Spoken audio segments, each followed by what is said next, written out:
The book of Job, chapter 42. Then Job answered the Lord and said, I know that thou canst do everything, and that no thought can be withholden from thee. Who is he that hideth counsel without knowledge?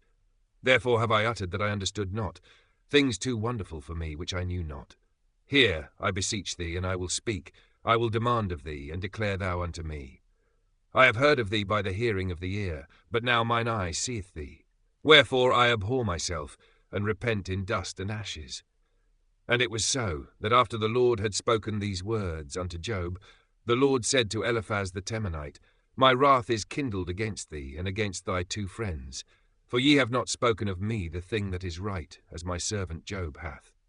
Therefore take unto you now 7 bullocks and 7 rams, and go to my servant Job, and offer up for yourselves a burnt offering.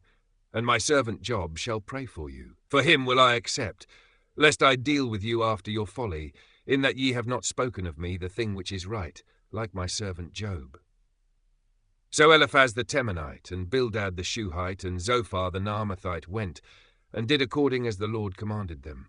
The Lord also accepted Job. And the Lord turned the captivity of Job when he prayed for his friends. Also the Lord gave Job twice as much as he had before.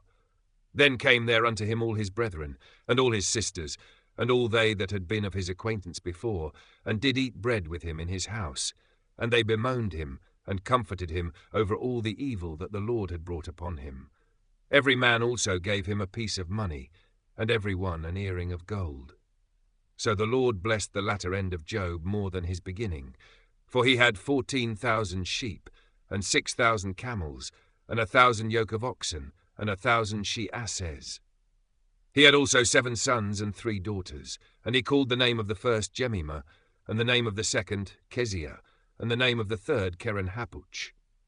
And in all the land were no women found so fair as the daughters of Job, and their father gave them inheritance among their brethren. After this lived Job 140 years, and saw his sons and his sons' sons, even 4 generations. So Job died, being old and full of days.